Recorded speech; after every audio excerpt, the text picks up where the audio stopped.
वेळेस जे जॉब करतात त्यांची ते काही नसतं, रोज नवीन, रोज काही नसतं, रोज काल बिन आज बिन उद्या बी तेच राहणार आहे. व्यवसायामध्ये रोज नवीन चॅलेंज असतं. त्यामुळे याच्यामध्ये व्यक्तिमत्व अजून खुलत असतं आणि मनुष्य तरुण राहत असतो आणि फ्रीडम आपल्याला मिळत असतो. तर मग आपण या सगळ्या गोष्टीसाठी व्यवसाय करायला वी मस्ट थिंक अबाउट दिस. व्यवसायामध्ये मित्रांनो खूप ऑपॉर्च्युनिटीज असतात, खूप चॅलेंजेस बी असतात. पण आंतरप्रिनर कोण असतो जो चॅलेंजेसचं रूपांतर ऑपॉर्च्युनिटीज मध्ये करतो, प्रॉब्लेमचं रूपांतर ऑपॉर्च्युनिटी मध्ये करतो. जे नॉन ऑंटरप्रिनर असतात त्यांना तर हे प्रॉब्लेम्स खूप मोठे वाटायला लागतात. की सोच जर निगेटिव्ह असेल तर त्यांना हे सगळे प्रॉब्लेम, काय खरं आता इंडियाचं काही खरं नाही, इकॉनॉमी स्लो डाऊन आहे, हे असं आहे तसं आहे, हे सगळं ते तेच विचार करत राहते. परंतु जो अंतरप्रिनियरियल माइंडसेट आहे, पॉझिटिव्ह माइंडसेट वाला आहे, त्याला नेहमी याच्यामध्ये संधी दिसते. तर संधी खूप आहेत मित्रांनो, मी संधीवरच आज आपल्याशी चर्चा करणार. उगाच तत्वज्ञान मला सांगायची इच्छा नाही आणि आपणही त्याच्यासाठी ऐकायला बसलेलो नाही. बेसिकली काय ऑपॉर्च्युनिटीज राहणार, फक्त हा दृष्टिकोन पॉझिटिव्ह राहणार. जसं मी सांगितलं आपल्याला की एक चायना आणि हे सगळ्यांचे जे प्रॉब्लेम्स आहेत त्याच्यामुळे इंडिया एक मोठा रिसोर्स म्हणून इंडियाकडे आज जगाने पाहायला सुरुवात केली आहे. आपल्याला काय काय क्षेत्रात ऑपॉर्च्युनिटी राहते, एन नंबर ऑफ फील्ड्स. मी काही सांगत गेलो तुम्हाला म्हणजे 10 दिवस लागतील एवढे एक एक फील्डवर आपण चर्चा करू शकतो. पण तरी एक जस्ट आपल्याला थोडीशी कल्पना यावी, म्हणजे आपण आता दहावी कॉमन सेन्सनी मी काढलेल्या माहिती आहे, ऑपॉर्च्युनिटीज आहे, ज्या मी माहिती सांगतो आपल्याला. हेल्थ केअर हा एक खूप महत्वाचा विषय होणार आहे पुढे. हेल्थ केअर बाबत आपण जितकं काही करू तितकं कमी राहणार आहे, कारण की भारतामध्ये हेल्थ केअरच्या दृष्टिकोनातून खूप अजून आपल्याला प्रगती करायची आवश्यक आहे. त्या संदर्भात खूप काही संशोधन होण्याची गरज आहे. हेल्थ केअर इक्विपमेंट्स असतील, मग हेल्थ केअरच्या ज्या जे काही अगदी ड्रग्ज असतील, टॅबलेट्स असतील, हे सगळं इंडियामध्ये बनण्याची खूप जास्त आवश्यकता आहे. आणि छोट्या मोठ्या गोष्टी, आणि त्याच्यात जर आपलं आयुर्वेद आणि या सगळ्या गोष्टीचं जर एक वेगळं रॅन्डम असोसिएशन केलं, एक मिक्स केलं, I think yoga, Ayurveda, allopathy, अशा होमिओपॅथी, या सगळ्या गोष्टीचं एक करून एक नवीन इंडिओपॅथी आपण करू शकतो.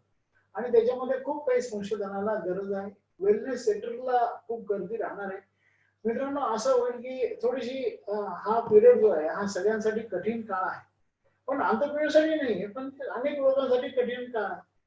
फ्रस्ट्रेशन लेवल म्हणजे आता जो एक फ्रस्ट्रेशनचा इंडेक्स मोजला गेला, नैराश्य किती वाढलंय मागच्या महिन्याचं, म्हणजे जे आपण जवळपास महिनाभर घरी आहोत, महिनाभरात जो हा फ्रस्ट्रेशनचा इंडेक्स आहे हा 20% वाढला. आणि अजून कदाचित महिनाभर तर कमीत कमी लागणार आहे. त्यामुळे हा फ्रस्ट्रेशनचा इंडेक्स अजून वाढेल. मग अशा लोकांना थोडस मानसिक आधार आणि ओव्हरऑल त्यांचं रिज्युनेट होण्यासाठी वेलनेस सेंटरची खूप गरज राहणार. त्यामुळे अशी क्षेत्रात खूप राहील, इक्विपमेंट्स आहे, हेल्थ इक्विपमेंट्स वगैरे या क्षेत्रात. दुसरा जो हायजीन या गोष्टीला खूप महत्व राहणार. स्वच्छता, एक भारत स्वच्छ अभियान चालू आहे, तेव्हा त्याचं थोडं काही लोकांनी मजाक बी उडवलं. पण आता सगळ्यांना कळून चुकलं की स्वच्छता हा एकमेव असा मार्ग आहे की ज्याच्याने आपण रोगांना, कीटाणूंना दूर ठेवू शकतो. आपल्याला कोविडच्या बाबत जागरूक राहताना आपल्याला सांगण्यात आलं की आपण हात स्वच्छ ठेवा, सगळं चेहरा स्वच्छ ठेवा, याला हात लावू नका, त्याला हे करू नका. स्वच्छता असणं आपल्या अंगी असणं खूप गरजेचं आहे, परंतु सगळं बाहेर वातावरण तेवढं असलं पाहिजे. आणि मग त्याच्या अनुषंगाने हाऊसकीपिंग या बिझनेसला खूप महत्व राहणार आहे. सॅनिटेशन या बिझनेसला खूप महत्व राहणार आहे. त्याच्यावर चांगलं काम करण्याची खूप गरज राहील मित्रांनो. तो एक खूप मोठा आहे. हायजीन जसं मी सांगितलं या शब्दावर खूप महत्व राहणार. मग आता फूड प्रोडक्ट, आपण जे काही अन्न खातोय ते अन्न प्रोसेस खाण्याकडे लोकांचा कल जास्त वाढेल. जो ऑलरेडी आहे नुसतं प्रोसेस फूडचं जर मार्केट, नुसतं भारताचं मार्केट जर विचार केला तर तो 12 लाख करोडचं मार्केट आहे प्रोसेस फूड प्रोडक्ट. आज लाईफस्टाईल बदलत चालले आपल्या, आणि त्यामुळे लोकांना आता ते प्रोसेस गोष्टीकडे, आता फक्त प्रोसेस आणि हायजेनिक आणि म्हणजे जिथे मानवी टच नाहीये अशा गोष्टी जर आणल्या, अगदी फार्म पासून म्हणजे अगदी शेतीत तयार होणारा माल हा अतिशय चांगला ग्रेडिंग करून शेतीतच चांगला ग्रेडिंग केला, पॅकिंग केला, स्वच्छ केला, आणि मग तो इथे तुम्ही शहरात आणला तर त्याला खूप डिमांड राहणार. आता सध्या आपण पाहतोय आमच्या इथे ज्या कॉलनीत आम्ही राहतो तिथे मग शेती ज्यांचे चांगले द्राक्ष आहे ते त्या द्राक्षांना इथे डिमांड आहे. अगदी आमच्या कॉलनीचे सगळेजण घेऊन राहिले आणि ते म्हटले की अगदी एक्सपोर्टचे द्राक्ष आहे. ते अगदी 40 आणि 50 रुपये किलो लोक आनंदाने घेऊन राहिले कारण की एवढे स्वस्त त्यांना कधी मिळाले नव्हते. आणि ते चांगलं पॅकेज करून दिलं तर yes people are there to buy the products. नुसते इज नॉट फक्त तेवढं असं आहे की जे आपण एक्सपोर्ट करताना एवढी काळजी घेतो ना, एवढं पॅकिंग बिकिंग सगळं पनेट पॅक करतो, मस्त बॉक्स मध्ये देतो, तर तेवढं चांगलं पॅकिंग जर इंडियामध्ये द्या ना, भारतात त्याची गरज आहे. तुमच्या सगळ्या खाद्य पदार्थांना डिमांड राहणार आहे. फूड प्रोडक्टला डिमांड राहणार आहे. त्यामुळे तो एक खूप मोठं क्षेत्र आहे. फक्त एवढंच आहे की जे आपण अदरवाईज होतं शेतकऱ्यांनी खूप बदलायची गरज आहे. जे डायरेक्ट धान्य फळावर असेल भाजीपाला असेल ते डायरेक्ट आणून मार्केटमध्ये ओतणं आणि मग जो भाव मिळेल तो भाव घेऊन घरी जाणं यापेक्षा जरा थोडस त्याच्यावर थोडीशी प्रायमरी प्रोसेस करण्याची गरज आहे. ही प्रायमरी प्रक्रिया जर आपण केली तर त्याला खूप मोठं मार्केट लागतं. प्रायमरी प्रक्रिया साधी सोपी, त्याला काही खूप मशिनरी इक्विपमेंट लागणार नाही. फक्त ते ग्रेड करून स्वच्छ करून मिळणार. मला आठवतं आम्ही माझ्या घरी माझ्या वडिलांनी पहिल्यांदा टोमॅटोची शेती केली. पण वडिलांचं एक होतं की सगळं जे काही आपण पाठवतोय ते मार्केटमध्ये सगळं चांगलं पाठवायचं. एक सुद्धा खराब टोमॅटो त्याच्यात कसं जाणार नाही याची ते दखल घ्यायची, ते स्वतः उभं राहायचे. आणि अगदी तो पूर्ण स्वच्छ करून पॉलिश करून तो टोमॅटो एक साईज प्रमाणे ते त्याचे कॅरेट मोजले जायचे, लावले जायचे. आमच्या टोमॅटोला नेहमी भाव राहायचा.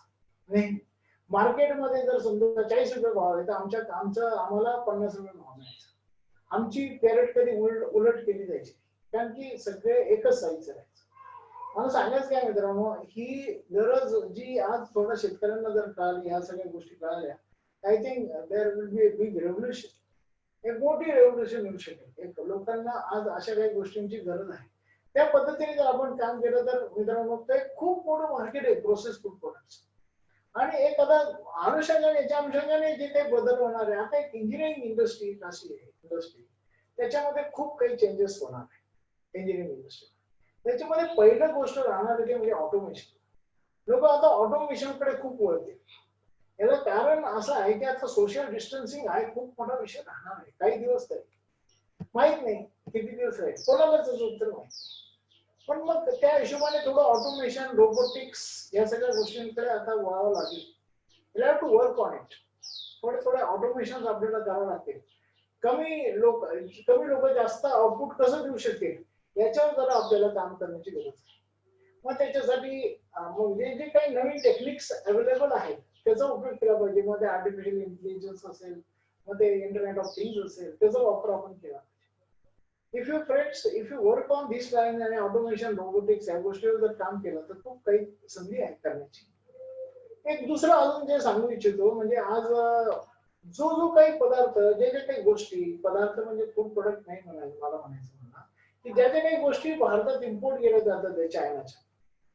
चायनाचा माल स्वस्त असतो हे आपल्याला सगळ्यांना माहिती, पण त्याची क्वालिटी अजिबात नसते.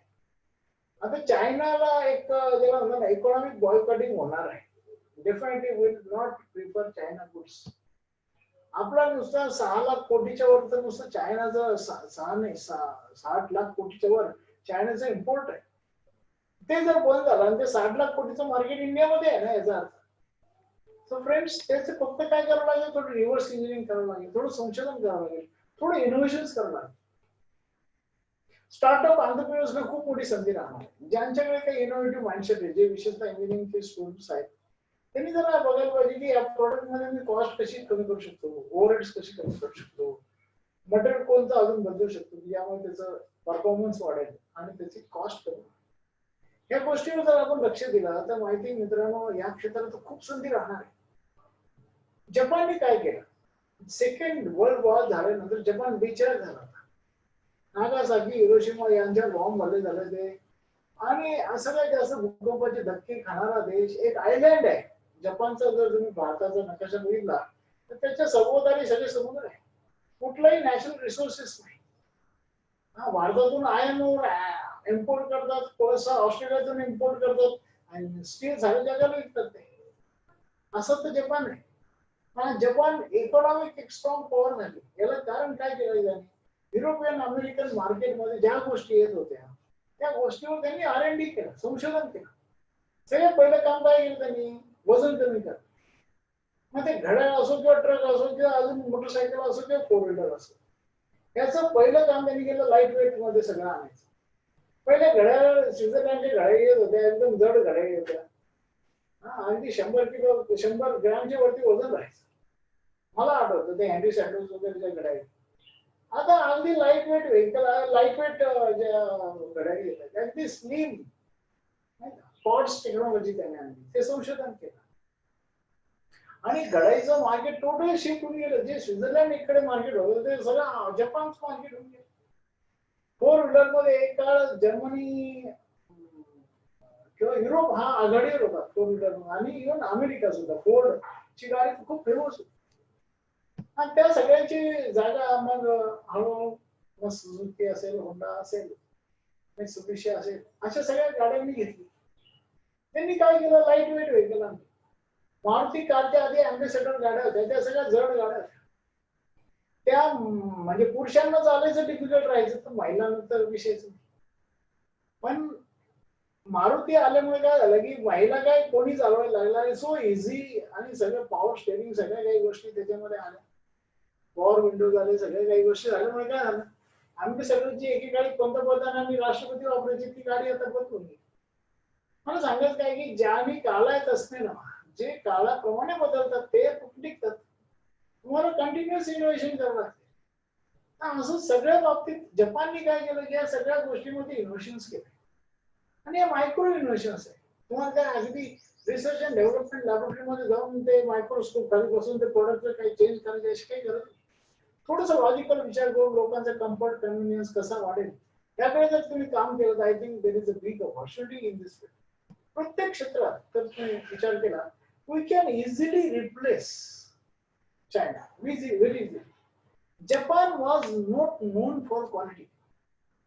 1950 मध्ये जपानचा जीडीपी आपल्यापेक्षा 1/10 होता. आज त्यांचा जीडीपी आपल्यापेक्षा खूप जास्त आहे. याला कारण आहे नुसतं जीडीपी नाही, पर कॅपिटल इन्कम जो आहे तो आपल्यापेक्षा खूप कमी होता. त्यांचा 1/10 होता, तो आता आपल्यापेक्षा खूप जास्त आहे. याला कारण आहे की त्यांनी इनोव्हेशन करत गेले, घराघरात इनोव्हेशन, नवीन नवीन गोष्टी केल्या. पण Japan was not known for quality. एक गाणं राज कपूरचं श्री 420 पिक्चर म्हणून सगळ्यांना माहिती असेल, मेरा जूता आहे जपान, जेव्हा तो दाखवत होते फुटलेलं बूट, खराब झालेलं बूट दाखवतो.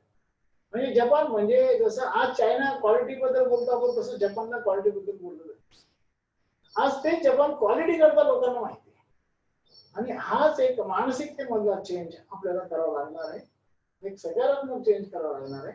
आणि हे जर थोडेसे जे काही टेक्निक्स आहेत जे आपल्याकडे आहेत, आपले मुलं खूप हुशार आहेत, हे मुलं आपली हुशारी अमेरिकेत जाऊन दाखवतात, युरोपमध्ये जाऊन दाखवतात. ती हुशारी आता इथे दाखवण्याची गरज आहे. आता त्यांना इथे चांगलं ऍटमॉस्फिअर भेटलं पाहिजे. सुदैवाने चांगलं ऍटमॉस्फिअर इथे निदान व्यवसायाच्या दृष्टिकोनातून भारतामध्ये तयार होतंय. सो वी मस्ट एक चांगलं, माझ्या मते एक चांगली एमएसएमई साठी खूप चांगली पॉलिसी जाहीर होईल आणि खूप चांगले काही त्याच्यामध्ये इन्सेंटिव्ह जाहीर होतील असं मला वाटतंय. पण डेफिनेटली ते करावंच लागेल. ते जगामध्ये ते होऊ राहिलं, त्यामुळे भारतामध्ये ते होण्याची शक्यता आहे. आणि हे झाल्यानंतर मित्रांनो, आज फंड्स पाहायला काही अडचण नाही आजच्या स्थितीत. आज तुम्हाला अगदी 50,000पासून 5 कोटीपर्यंतच्या वेगवेगळ्या स्कीम्स आहेत. मुद्रापासून पीएमईजीपी, सीएमईजीपी, सीजीपीएमएससी, अशा अनेक स्कीम्स आहेत की ज्याच्यामध्ये 2 कोटी 5 कोटी स्टार्टअप अशा योजना आहेत की ज्याच्यामध्ये तुम्हाला अगदी सहजपणे फायनान्स अवेलेबल होतोय. 59 मिनिटात 5 कोटीपर्यंत लोन मिळू शकतं working capital. So many schemes are available, so many incentive are available. Make in India हे जे आहे ना, हे बेसिकली त्याच्यासाठी मुवमेंट केली आहे की जे गोष्टी आज इम्पोर्ट केल्या जात आहेत त्या तुम्ही भारतात बनवा. तुम्हाला सगळी प्रोत्साहन दिली जाते. तुम्हाला माहिती असेल, अमोल यादव हे नाव ऐकलं असेल. त्या व्यक्तीला 167 एकर जागा मोफत दिली रायगड जिल्ह्यामध्ये. तो विमान तयार करण्याचा कारखाना टाकलाय.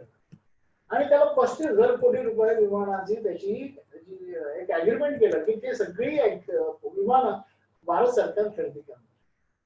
मित्रांनो अशा हे ते एक अमूल्याचं छोटस उदाहरण आहे, पण बाकीचे खूप उदाहरण आहेत. अगदी डिफेन्स क्षेत्रात आपल्या नाशिकला डिफेन्स इनोव्हेशन हब येऊ राहिला. त्यामुळे नाशिकला इनोव्हेशन डिफेन्स मध्ये जर केलं, का बरं आपण AK-47 आपण काय करू नये, रणगाडे चांगले आपण का करू नये? आपण आणि म्हणजे सुदैवाने हे जे सरकार आहे सेंट्रल गव्हर्नमेंट, ते याच्यामध्ये खूप चांगला इनिशिएटिव्ह घेऊन राहिले. गेल्या 5 वर्षापासून त्यांचं इनिशिएटिव्ह चालू आहे.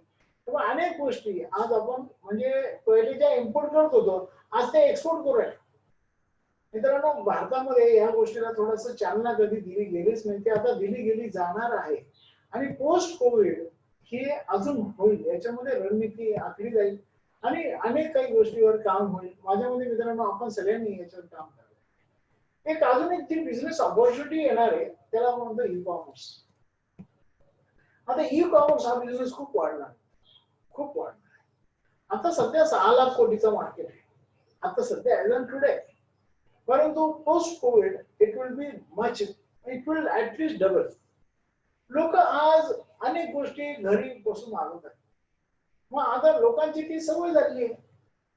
लोकांना आज हॉटेलवर जाण्यापेक्षा दे वुड लाईक टू मग ते स्विगी आणि याच्यावरून ते मागवतात झोमॅटोवरून. ही सवय अजून वाढणार आहे लोकांची. आणि because of the social distancing people would like to have at home. सगळ्या काही गोष्टी घरीच मागवल्या जातात. अगदी म्हणजे मला आठवतं माझी मुलगी सगळे तिचं जे सगळं सामान ती सगळी तिथून रोज ऑनलाईन तिचं काही रोज ना रोज काही ना काही पार्सल येतं. ही ट्रेंड वाढणार आहे आणि ज्यामुळे त्याच्याकडे दुकान नाही काय हरकत नाही ना, काही गरज नाही. आता एकदम 2 रोड कॉर्नर शॉप पाहिजे आणि मग तुमचे दुकान तिथे चालेल, सेंट्रल लोकेशन पाहिजे अशी काही गरजच नाही. मॉल मध्ये दुकान पाहिजे अशी काही, आता मध्ये कदाचित मॉल कडे जाण्याची संख्या कमी होणार आणि तिथे गर्दी राहणार. मॉल मल्टीप्लेक्सेस कदाचित कमी पडतील. त्याच्याऐवजी नेटफ्लिक्स, अमेझॉन या गोष्टीला जास्त लोक डिमांड करतील डेफिनेटली. आणि आजही डिमांड आहे त्याला, लोक घरीच थिएटर बनवतात. सो फ्रेंड्स मला सांगेल की या सगळ्या गोष्टी आपण लक्षात घेतल्या पाहिजे. हे चेंजेस होणार आणि हे जेव्हा चेंजेस होणार तर आपणही चेंज केलं पाहिजे. नाही तुम्ही नाही चेंज झालं तर लोक तुम्हाला चेंज करणार. ई कॉमर्स हा बिझनेस खूप वाढणार आहे. आपण तुम्ही किराणा दुकान करावं काय हरकत नाही ना, पण त्या किराणा दुकानाला ई कॉमर्स होणार. काय माहिती तुमचा घरात कुठून मग तो आता मग त्या अनुषंगाने लॉजिस्टिक हा एक मोठा बिझनेस पॉइंट. त्याचं नाव बदल पहिले ट्रान्सपोर्ट म्हणून त्याचं लॉजिस्टिक म्हणून ठीक आहे ना, परंतु त्याला मग थोडस चांगलं सिस्टमने करावं लागेल. मग त्याला ते सगळं त्याचं ट्रॅकिंग करता येईल, तसं ते सगळं GPS वगैरे ते सगळ्या बसून त्या सगळ्या गोष्टी तुम्हाला करावं लागतील. तुम्हाला लोकांना सांगावं लागेल की एक 15 मिनिटं तुम्हाला पोहोचेल, 12 मिनिटं तुमच्या घरासमोर जागेवर गाडी उभी राहील. अशा जेव्हा सिस्टीम तुमच्याकडे असते तर yes people will like to have it. लोकांना हे सगळं लागेल. आज मग ते people won't mind paying more. Differently लोक जास्त द्यायला तयार आहे. मला सांगायचं काय मित्रांनो, हे स्थित्यंतर होणार आहे. हे ट्रान्झिशन आहे. मी तो म्हणतो हा एक मोठं ट्रान्झिशन आहे. तर त्यावेळेला तुम्ही या लॉकडाऊनच्या पिरियड मध्ये या सगळ्या गोष्टी नीट जाणून घ्या, समजून घ्या, आपला माइंडसेट तयार करा आणि फक्त पॉझिटिव्ह विचार करा, सकारात्मक. आपण याच्यात एकदम कोरोना आपल्याला कडे ते येणारच नाही. कोरोनाची काळजी जरूर घ्या. घराबाहेर पडू नका, हात स्वच्छ धुवा, हे सगळं मास्क लावल्याशिवाय बाहेर पडू नका आणि गरज असेल तरच जा. काही गरज नाही. मी अदरवाईज 12-14 तास काम करणारा मी आहे. आज किती दिवसापासून घरीच आहे आणि काही नाही, घरात खूप काम एन्जॉय करता येतं तुम्हाला. घरात तुम्ही खूप व्यवस्थित राहू शकता, काही प्रॉब्लेम नाही. क्रिएटिव्ह कामात बिझी राहा, तुम्हाला काही बोर होणार नाही. मला नाही काही बोर होत आहे, नाही होणार. मित्रांनो खूप थिंकिंग हा चिंतनाचा वेळ आहे. आत्मचिंतन करायला पाहिजे. मी 3 महिने लॉकडाऊन होतो 1994 मध्ये. माझा ऍक्सिडेंट झाला होता आणि त्या 3 महिन्याच्या काळात माझी उद्योगवर्धिनी उभी राहिली. नाही तर कदाचित मी सुद्धा जॉबच करत राहिलो असतो. फ्रेंड्स, प्रत्येक इष्टापती प्रॉब्लेम जो आहे हा तुमच्यासाठी इष्टापती म्हणून विपत्ती नसतेच ती. तुम्हाला फक्त एक ती जाणीव करून देत असते, yes I am here, but you have to just, मला शोधावं लागेल, तुला मला सापडावं लागेल, माझ्याकडे त्या दृष्टीने बघ तुला दिसेल. नाही का, ते आहे असून दिसणार नाही तर ते त्याचा दोष तुमचा नाही. आपण म्हणतो परमेश्वर नाहीये, पण परमेश्वर आहे. आता तुला ते पाहण्याची नजर दिसत पाहिजे. ती नजर असेल तर होईल ना, ती सकारात्मक नजर असेल तर होईल. ते एक आमचे मुरारी बाबू खूप चांगला शेर सांगतात. ते म्हणतात, काबू में अपना मन नहीं तो ध्यान क्या करे, तेरी आंखें ना करे दीदार तो भगवान क्या करे. तेरी आंखें अगर नहीं देख पा रही है तो उसमें भगवान क्या करे. तुला संधी दिसत नाही, हा तुझा दोष यार, तुझ्या डोळ्यात प्रॉब्लेम आहे, तुझ्या दृष्टीत प्रॉब्लेम आहे. तर संधी खूप आहे मित्रांनो, खूप ऑपॉर्च्युनिटीज येणार आहेत, खूप काही गोष्टी नवीन नवीन इमर्ज होणार आहे. आपण त्या अनुषंगाने फक्त स्वतःला तयार करण्याची गरज आहे. स्टॉक मार्केट हा एक अतिशय दुर्लक्षित असलेला विषय आहे, त्याच्यावर आपण सगळ्यांनी काम केलं पाहिजे. अमेरिकेसारख्या देशामध्ये 70% लोक स्टॉक मार्केटशी जोडलेले आहे, भारतामध्ये 5% सुद्धा नाही. गरज आहे की हे सगळे तंत्र आपणही शिकून घ्यायला पाहिजे. त्याच्यातले फक्त निगेटिव्ह गोष्टी नाही, पॉझिटिव्ह गोष्टी पहा. मग आपल्या राकेश झुंझुनवालाची बी केस पहा. 10,000च्या माणूस, 10,000 रुपये घेऊन आलेला माणूस 1995 मध्ये 10,000 रुपये घेऊन आला आणि आता 10,000 कोटी रुपयाचं स्टॉक्स त्याच्याकडे आहे. हे घडू शकतं आपल्या बाबतीत सुद्धा. तो एक खूप निग्लेक्टेड एरिया आहे, म्हणून फॉरेन इन्स्टिट्यूशनल इन्व्हेस्टर्स आपल्या इथे येतात आणि ते आपल्या इथे गुंतवणूक करतात. गरज आहे. लोक म्युच्युअल फंडाद्वारे गुंतवणूक करतात. अरे आपण शिकूया, आपण जाणून करू नका म्युच्युअल फंड, असं मला मुळीच नाही म्हणायचं. पण माझं काय नाही, आपण स्वतः काय समजून घेऊ. ते काय असं खूप रॉकेट सायन्स आहे, सहज समजण्यासारखं आहे. ज्याला थोडं गणित येतं त्याला हे सगळे गणित सगळे समजू शकतात. अनेक आमचे आता आपण उद्योजकांना भेटलो गेल्या 3 आठवड्यात, 3 जणांना आपण भेटलो. 2 आठवड्यातच तिघांना भेटलो. तिघही जण टेक्निकली असे काही क्वालिफाईड नव्हते, फक्त आमचे झोपे इंजिनियर सोडले ते दोघं जण आमच्या नवी कुलकर्णी 10वी पास आणि आमचे वैभव जोशी तर फक्त कॉमर्स ग्रॅज्युएट आहे आणि handling robotics technology. So friends, जरूर नाही की तुमच्याकडे ते असलं पाहिजे, तुम्ही काही ते टेक्निकल नॉलेज तुमच्याकडे असलं पाहिजे अशी काही गरज नाही. ह्या क्षेत्रात आपण काम केलं पाहिजे. एक नॉन कन्व्हेन्शनल एनर्जी जो आहे ना, त्याच्यावर सुद्धा खूप काम करायची गरज आहे. सोलार एनर्जी, इलेक्ट्रिकल व्हेकल्स, ह्या गोष्टीवर खूप आता काम वाढणार आहे. ओके, प्रदूषण आता पहा ना, एक प्रदूषण विरहित जगणं किती मस्त वाटतंय. झाडांची सळसळ ऐकायला येत आहे, चिमण्याची चिवचिव ऐकायला येते. हे आपल्याला असे दिवस गेलेच नाही ना आपल्या जीवनात. आम्ही पाहिले, आम्ही गावाकडे राहत होतो, पण आता मात्र शहरात हे शक्यच नाही, कॉन्क्रीट जंगलात राहतो. हे खूप चांगलं वातावरण आपण सध्या पाहतोय. पण याच्यासाठी मग आता नॉन कन्व्हेन्शनल एनर्जीचा जर वापर केला, मग जसं इलेक्ट्रिक व्हेकल तर वाढणारच आहे, मग सोलारच्या गोष्टी त्याचा जर वापर वाढवला आणि जो बायोमास, जो कचरा गोळा होतोय एवढा, मग तो शेतमालातला असेल नाही तर अजून कुठला बी असेल, हा कचऱ्याचं एनर्जी मध्ये रूपांतर आपण केलं, खूप मोठं गेम चेंजर होऊन जाईल. मी जर्मनीमध्ये आता गेलो होतो 3 महिन्यापूर्वी. ते इतकं मोठं काम होत आहे, म्हणजे ते युरोप एवढं स्वच्छ का, याचा मी विचार करत होतो.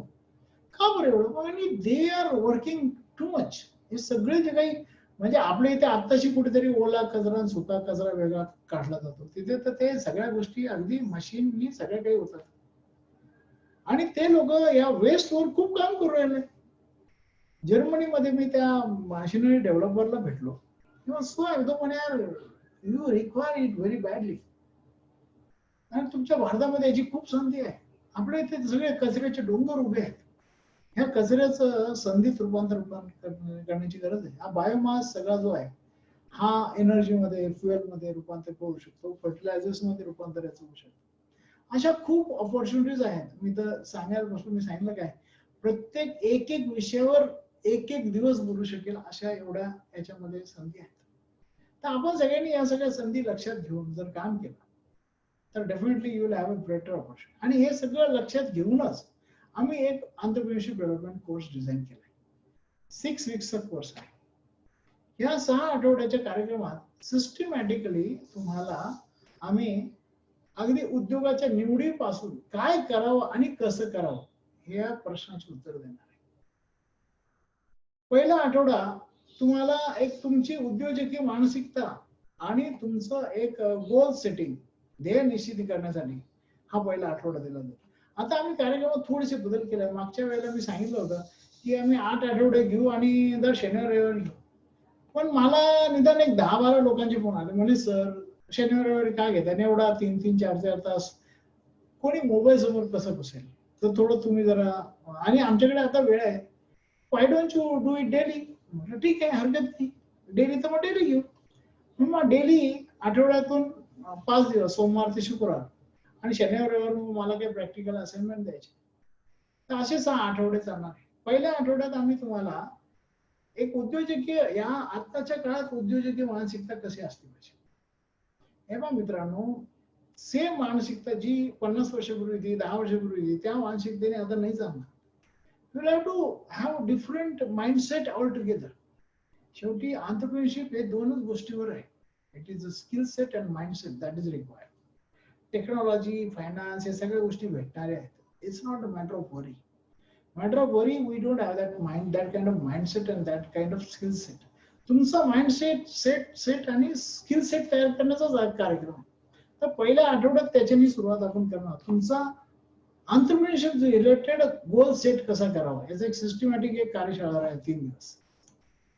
सो फ्रेंड्स, त्याच्यानंतर सेकंड वीक मध्ये आपण ज्या उद्योग व्यवसायासाठीच्या ज्या काही सपोर्ट सिस्टीम्स आहेत, ज्या शासनाच्या विविध योजना आहेत आणि ते अपडेटेड राहतील. काही दिवसातच नवीन योजना काही जाहीर होतील, त्या बी आम्ही तुम्हाला सांगतो. ज्या काही योजना येणार आहे त्यांच्यावर आमची नजर असतेच, आम्हाला ते मिळते असते त्याची माहिती. त्या सगळ्या काही योजना आहे, मग त्या फायनान्सच्या स्कीम असतील, टेक्नॉलॉजीच्या स्कीम्स. गव्हर्नमेंट फक्त फायनान्स साठीच मदत नाही करत हो.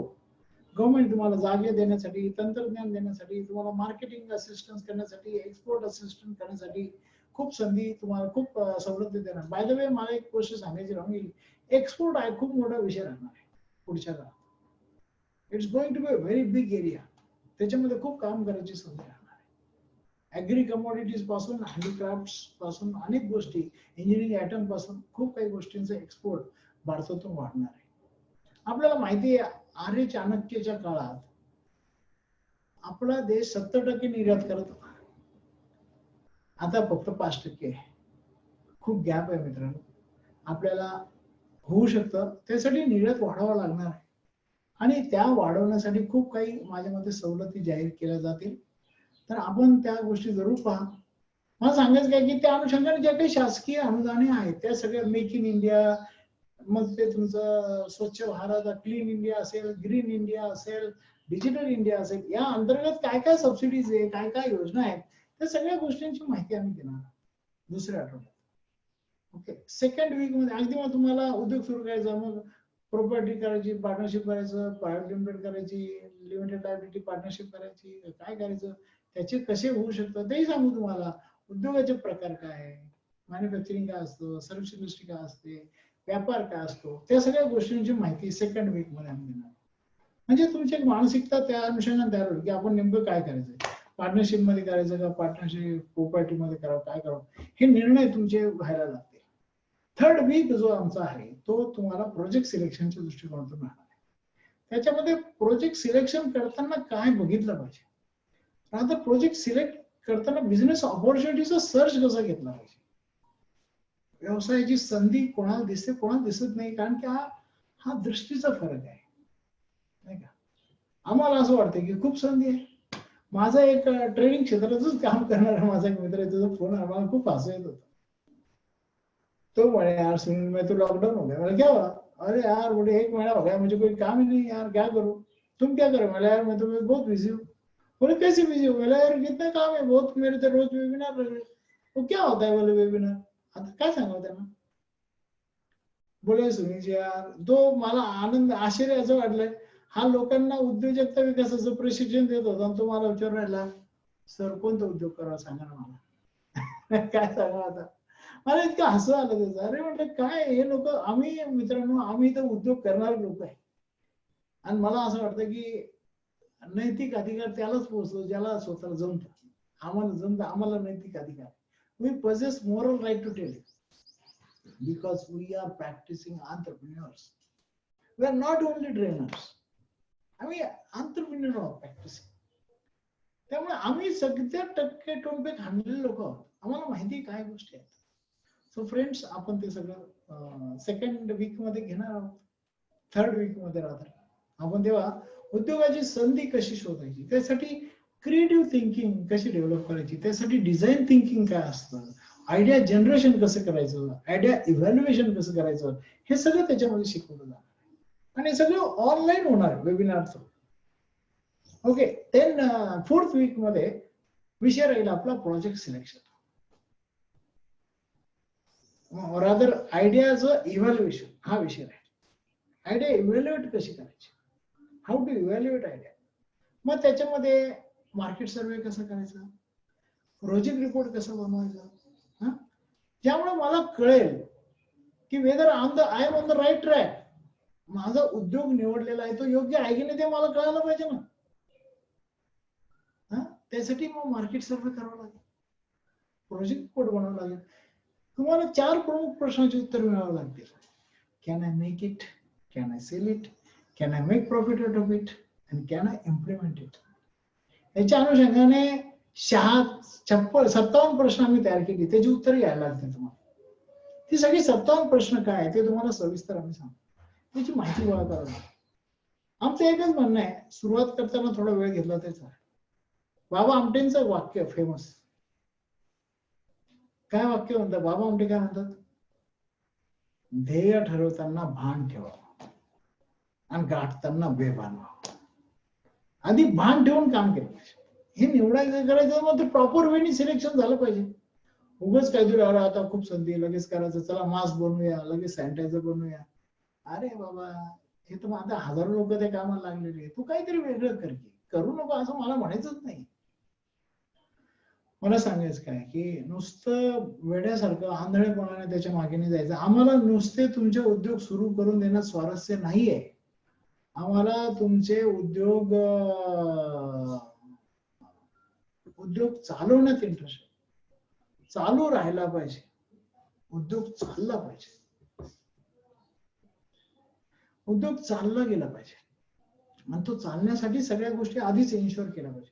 उद्योजक या शब्दाचा फोड कसा आहे, उद्योजक, उद्याची योजना करणारा तो उद्योजक, आयोजक नसतो. सो फ्रेंड्स, आपल्याला ती सगळी योजना आधी करावी लागेल, एन्श्युअर आधीच करावं लागेल बिफोर व्हेंचरिंग इन. ही सगळी तुमची उद्योग सुरू करण्याची पूर्वतयारी मित्रांनो. पुढे जाऊन लाखोचं नुकसान होण्यापेक्षा आता थोडेसे खर्च करून शिकून घेऊ, हा पिरियड आहे आपल्याला. नाही तर मग लाखोचं नुकसान होईल. मग काय अर्धी सबसिडीचं ऍप्लिकेशन केलंच नाही, ते झालंच नाही, हे रजिस्ट्रेशन झालंच नाही, मग एक एक त्रास पाहायला लागतील. अनेक लोक नंतर येतात, सर म्हणे तुमचं भाषण ऐकलं आणि आम्ही मोटिवेट झालो केलं, पण मग खूप अडचणी यायला लागली. अरे बाबा, ते सगळं समजून मी घे ना. अर्धवट ज्ञानाने अभिमन्यू होऊ शकतो. आपल्याला अभिमन्यूने अर्जुन व्हायचं, पूर्ण नॉलेज घेऊ ना, अभ्यास करूया. थोडासा अभ्यास करून काम केलं तर यशस्वी होण्याची शक्यता जास्त वाढते. सो फ्रेंड्स, मला हे सांगायचं की आपण जरा त्या पद्धतीने काम करूया. मग 4थ्या आठवड्यात तुमचा एक प्रोजेक्ट सिलेक्शन वर जरा काम होऊ शकतो. 5व्या आठवड्यात तुमचा एक बिझनेस प्लॅन बनवण्यासाठी आम्ही तुम्हाला म्हणतो, how you can prepare your business plan. मग ते प्लॅन कसा बनवायचा, त्यासाठी सगळ्या गोष्टीचं इन्शुरन्स कसं घ्यायचं, वेगवेगळ्या काही फॉर्मॅलिटीज आहेत त्या कशा कम्प्लीट करायच्या, त्या सगळ्या गोष्टी. आणि 6व्या आठवड्यात मग त्याचं बाकी जे इतर लिगल गोष्टी आहेत, टॅक्सेशन आहे, ज्या लिगल फॉर्मॅलिटीज आहेत काय काय आहेत, त्या कशा पद्धतीने उभं करायचं, बाकी मग फायनान्शियल मॅनेजमेंट कसं केलं पाहिजे, मार्केटिंगचं मॅनेजमेंट कसं केलं पाहिजे, हे सगळ्या गोष्टी. हा एक आहे ना, हा शॉर्ट एमबीए. मला अनेक लोकांनी, मला काही एमबीए केलेले लोक माझ्याकडे खूप येतात ट्रेनिंग घ्यायला. मला त्यांचं मला खूप आश्चर्य वाटतं जेव्हा एमबीए केल्यानंतर ते म्हणे, सर एमबीए करण्याआधी तुम्ही भेटले असेल तर एमबीए 2 वर्ष वाया नसते घालवलं, असं त्यांचं आहे. दुर्दैवाने मित्रांनो, मी स्वतः एमबीए केला. माझा बी दृष्टी त्याला त्यावेळेस मला कोणी जर असं सुनील चांडक भेटले असते की ज्यांना आंतरप्रिनरशिप डेव्हलपमेंट शिकवत आहेत, तर मी कदाचित आता खूप मोठा आंतरप्रिनर झालो आजही आहे, असं नाही की मी नाही आहे, पण कदाचित माझं खूप मोठं स्वप्न, खूप मोठ्या गोष्टी झाल्या असत्या आतापर्यंत, पण तेव्हा कोणी गाईडच करायला नव्हता. एमबीए मध्ये मॅनेजमेंट मॅनेजर व्हायचं शिक्षण आहे. मी शिकू नका एमबीए करू नका असं मी कधीच म्हणणार नाही, पण जरा आपल्याला आवश्यक त्या गोष्टी आपण जरा जाणून घेतल्या पाहिजे. हा एक मिनी एमबीए, माझ्या एक पार्टिसिपंट त्यांनी डबल एमबीए केलं होतं. तो म्हणे सर काय तुम्ही आधी का भेटले नाही मला, आणि तो आता मोठा एक्सपोर्ट तुषार आहे म्हणून माझा विद्यार्थी. मला सांगायचं काय की अशा खूप काही गोष्टी आहेत ज्या आम्ही घेणार, खूप बारीक सारीक गोष्टीचं एक 6 आठवड्यात पूर्ण प्रॅक्टिकल बेस तुम्हाला कार्यक्रम होणार. आणि त्याच्यानंतर एक आम्ही सगळ्यांना 1-2 दिवसाचा, म्हणजे तोपर्यंत लॉकडाऊन उघडलेला असेल असं गृहीत धरूया, मग तुम्हाला 2 दिवसाचा रेसिडेन्शियल कोर्स त्याला दिला जाणार आहे. त्याच्यामध्ये तुमची एक उद्योजकीय मानसिकता चेक केली जाईल आणि त्या अनुषंगाने तुमच्या पर्सनॅलिटीज मध्ये काय चेंजेस व्हायला हवेत हे तुम्हाला ऑटो सजेशन मिळतील, तुम्हाला तुमचे सजेशन मिळतील. 1-2 दिवसाचा खूप वेगळा कार्यक्रम आहे तो, त्याला म्हणतो अचीवमेंट मोटिवेशन ट्रेनिंग.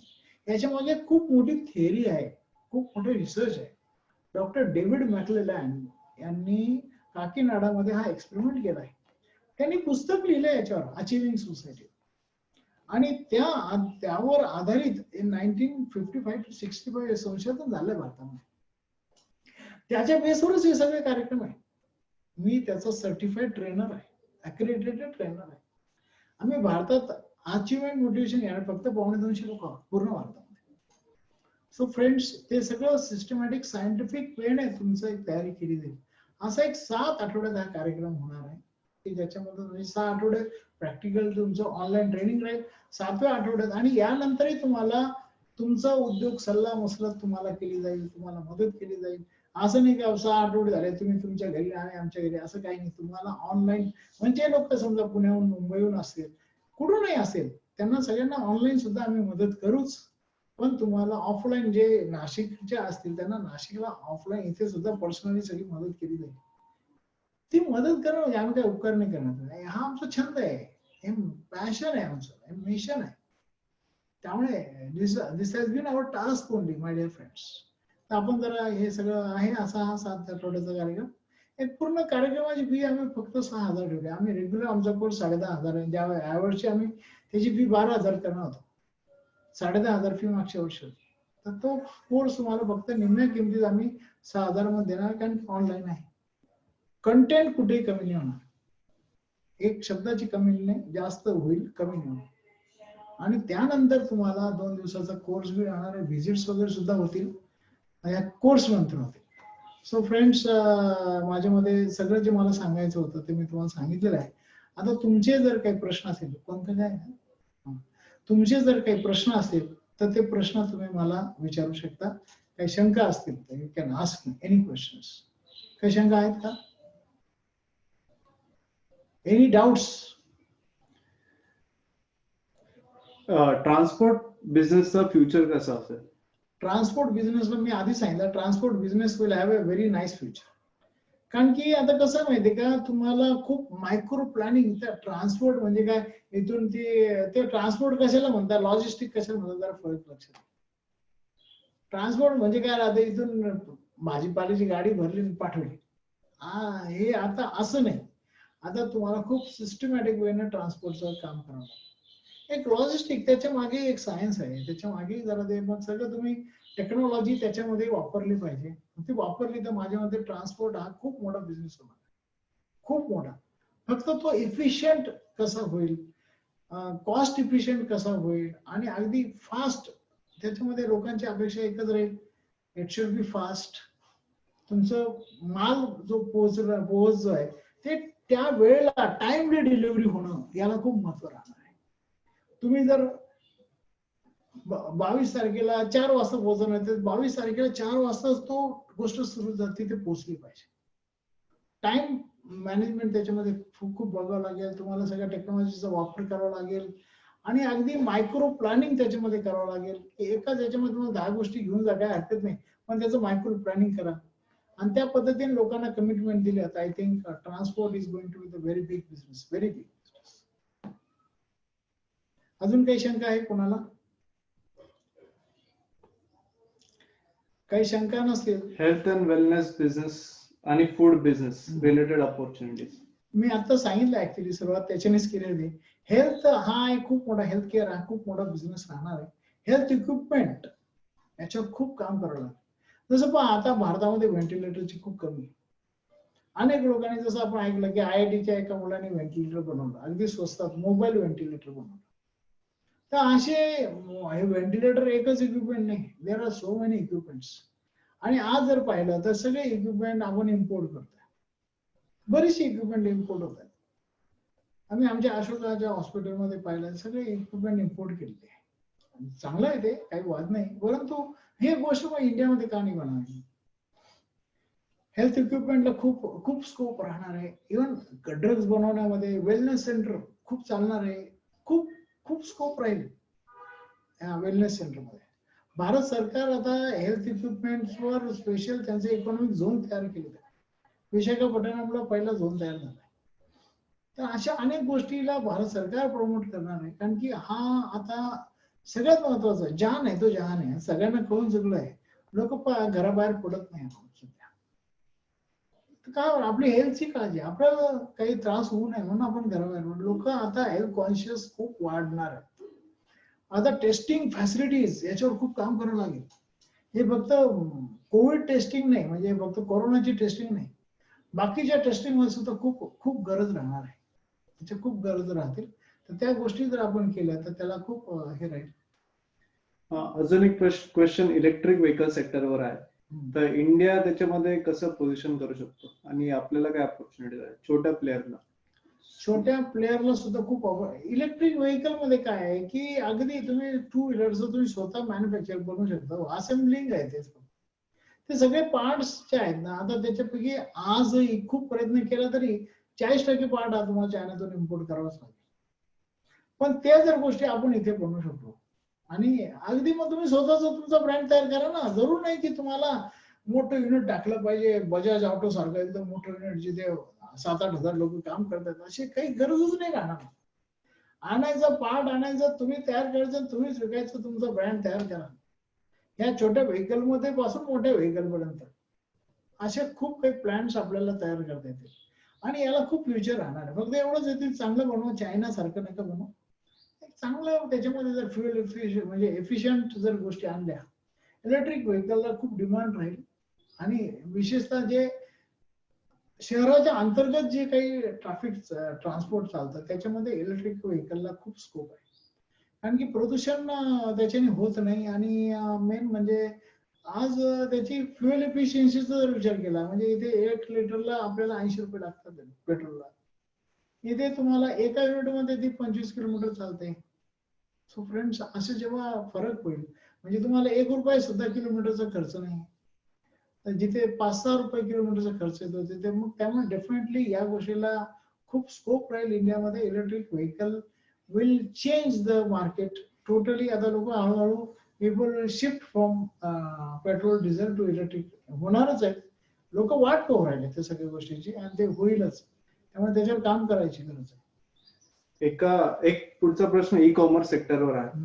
तर एका छोट्या उद्योजकाने ज्यांचा ट्रेडिशनल बिझनेस आहे ते ई कॉमर्स मध्ये कसे येऊ शकतात? ते सहज येऊ शकतात. काय त्याच्यामध्ये असं काही गरज नाही. तुमची किराणा दुकान असून द्या, हा एखादा बंद पडलेला उद्योग जरी असला तरी चालू शकतो. तुमचं प्रोडक्ट फक्त काय आहे, त्याला चांगलं पॅकिंग, चांगल्या गोष्टी तुम्ही दुसऱ्याकडून बनवून घेतलं तरी चालेल ना.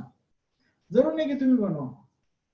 सगळ्यात मोठं स्टोअर अलिबाबा आहे, त्याच्याकडे एक स्वतःही वस्तू बनत नाही, खेळा सुद्धा बनवते. त्यांच्याकडे फक्त टेक्नॉलॉजी हा बेस आहे. तो टेक्नॉलॉजी आपण एक ऑनलाईन स्टोअर सुरू करा. आम्ही त्याचा कोर्स बी घेतोय आणि खूप चांगला चालू आहे सध्या कोर्स. आपण शिकण्याची गरज आहे. बरे तुम्ही किराणा दुकानदार असे ना, भले तुम्ही कपड्याचे दुकानदार असे ना, भले तुम्ही सोन्याचे दुकानदार असे ना, काही बी असे ना, तुम्ही सर्व्हिस प्रोव्हायडर जरी असले तर तुम्हाला ई कॉमर्सची गरज राहणार आहे. ई कॉमर्स म्हणजे काय? इलेक्ट्रिकल इंटरनेट थ्रू केला जाणारा व्यापार. नाही का, म्हणजे ऑनलाईन व्यापार. हा ऑनलाईन व्यापार जो आज आपण करतोच आहे. मला सांगा ना, आता तुम्ही रेल्वे रिझर्वेशन ऑनलाईन करू राहिले, आता तुम्ही फ्लाईटचं रिझर्वेशन ऑनलाईन करताय, तुम्ही काय कुठे जायचं असेल तुम्ही उबेर मागवताय, तुम्ही काय हे काय ऑनलाईन आहे ना. तुम्ही रस्त्यात उभे राहतात, मग तो उबेरवाला तुम्ही जेवण ऑनलाईन मागू राहिले, हे सगळं ऑनलाईन, हे ई कॉमर्सच आहे ना. तर असं ई कॉमर्स खूप वाढणार आहे, खूप प्रचंड वाढ होईल. ते शिकून घ्यावं, समजून घ्यावं. काहीच नाही मित्रांनो, it's not very simple thing. माझ्यासारख्या व्यक्तीला at the age of 58 if I can learn, why can't you learn. तुम्ही शिकू शकता ते. पुढचा क्वेश्चन, फूड इंडस्ट्री अँड हॉटेलच्या हा. इंडस्ट्रीमध्ये त्याच्यामध्ये कसे बदल येतील आणि कसं स्टार्ट करायचं? म्हणजे फूड प्रोसेसिंगचं तेव्हा सांगता राहिलो. फूड प्रोसेसिंग मध्ये जसं मी सांगितलं सुरुवातीलाच की एक प्रोसेस फूड प्रोडक्टला खूप डिमांड राहील, पॅकेज फूड प्रोडक्टला खूप डिमांड राहील. लोक आता काय ते म्हणतात नको मला कुठेही स्पर्श नको, म्हणून आपण आता पहा फूड आत्ताशी आपण शिकलोय ते फळ फ्रूट जे काही आणून राहिलो, किराणा सामान बी आपण धुवून घेऊ राहिलो. आता ते जर लोकांनी हायजीन करूनच दिलं, मला सगळं चांगलं पॅक करून दिलं, तर येस विल बाय इट. आपण ते बाय करू 100%, आपण ते नक्की घेऊ. त्यामुळे अशा प्रोडक्टला अगदी प्रायमरी प्रोसेस शेतकऱ्यांनी करण्याची खूप गरज आहे. छोटे छोटे ग्रेडिंग, पॅकिंग, जर क्लिनिंग या सगळ्या गोष्टी केल्या त्याला खूप स्कोप राहणार आहे. प्रायमरी प्रोसेस, पण सेकंडरी प्रोसेस अजून पुढे जाऊ शकतात. हॉटेल इंडस्ट्री याच्यामध्ये मोठा बदल होण्याची शक्यता आहे. तर काय की आता म्हणजे काही महिने तरी, मला नाही माहिती आता किती दिवस राहील, पण there could be some months or even may be a year, हे लोक हॉटेलमध्ये जाणं आता कदाचित टाळतील. डेफिनेटली पीपल विल अवॉइड, कारण की तिथे परत सोशल डिस्टन्सिंग ठेवता नाही येणार, आणि मग काय कोणाला कोणता रोग आपल्याला ट्रान्सफर होईल, यू नेव्हर नो. त्यामुळे आपल्याला गरज राहील की आता मग परदेशात जी कन्सेप्ट आहे त्याला क्लाउड किचन असणार. क्लाउड किचन म्हणजे काय, तुम्ही एखाद्या अगदी बेसमेंट मध्ये ते किचन करू शकता. एखाद्या बेसमेंट मध्ये किचन करा, चांगला शेफ ठेवा, हायजीन ठेवा, पॅकिंग ठेवा, आणि हे स्विगी, झोमॅटो वगैरे अशा सारखे ज्या कंपन्या आहेत त्यांच्याशी टाईप करा. जरूर नाही की तुम्ही हॉटेल ठेवा, मध्ये तेवढं टेबल लावा, खुर्च्या लावा, वेटर लावा, एसी लावा, फॅन लावा, हे काही गरज नाही. असे काही चेंजेस होणार आहे, होतीलच. It is going to happen. त्यामुळे तुम्ही आता त्या सगळ्या गोष्टीवर तुम्ही सुद्धा काम करण्याची गरज आहे. You need to work on it. आणि खूप चांगलं आहे, याला स्कोप खूप राहणार आहे. तुम्ही त्या पद्धतीने कमी भांडवला सुरू करता येईल ना, विचार करा. गरज जे एक्झिस्टिंग हॉटेल्स आहेत त्यांना यामध्ये चेंज करावं लागेल. येस, ठीक आहे. माझ्या म्हणजे मित्रांनो सगळ्यांचे प्रश्नही संपलेले आहेत, तरी सुद्धा तुम्ही नंतर तुम्हाला याची लिंक जी आहे ती पाठवली. ज्यांना ज्यांना उद्योजकता विकास कार्यक्रम करायचा आहे त्याची लिंक तुम्हाला आता या सगळ्यांना मिळेल. हे जे काही आज झालं माझं चर्चा, त्याच पूर्ण एक तुम्हाला व्हिडिओ सुद्धा युट्यूबवर पाहायला मिळेल. आमचं युट्यूब चॅनल तुम्ही सबस्क्राईब करा, तुम्हाला रेग्युलर अपडेट्स राहतील. उद्योगवर्धिनी युट्यूब चॅनल बघा तुम्ही, you will get all the details. आमचं जे काही इंस्टाग्राम किंवा फेसबुकवर आमचे जे काही प्रेझेन्स आहे ते तुम्ही रेग्युलर अपडेटेड राहा, तर तुम्हाला आमच्या वेबसाईटवर सुद्धा तुम्हाला सगळं काही पाहायला भेटेल. सो जरा तुम्ही अपडेटेड राहा, आम्ही आहोत, आम्ही अपडेट करतोय, तुम्ही अपडेटेड राहा. आणि या काळात सगळं शिकून घ्या. Let us prepare our self to face the challenges नाही, to jump on the opportunities. ऑपॉर्च्युनिटीकडे बघा, संधी खूप आहेत मित्रांनो. बस दृष्टी बदलून काम करा, एक सकारात्मक दृष्टिकोन ठेवा. Number of opportunities are waiting for you. Wish you all the very best. सगळ्यांना जाता एक आठवण करतो, येत्या रविवारी नाशिकचे एक खूप मोठे उद्योजक, म्हणजे नाशिकचे नाही पूर्ण भारतातले सगळ्यात मोठे उद्योजक, खूप मोठे इन्फ्रास्ट्रक्चर सेक्टर मधले, is a single largest BOT operator. त्यांचं नाव आहे अशोक कटारिया. 4,000 रुपये सुद्धा नव्हते पहिल्या टेंडर भरायला.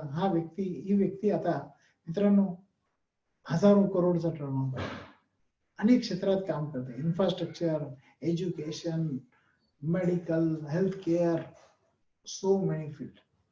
तर हे सगळ्या फील्डमध्ये त्यांच्याशी प्रत्यक्ष बातचीत करायला आपल्याला संधी मिळणार आहे. तर जरूर त्याच्यामध्ये पार्टिसिपेट व्हा. ज्यांना एंटरप्रिनरशिप डेव्हलपमेंट कोर्स करायचा आहे, मी सगळे डिटेल्स सांगितलेले आहे. तुम्हाला या लिंक मध्ये बी सगळे डिटेल्स भेटतील. जरूर अटेंड करा.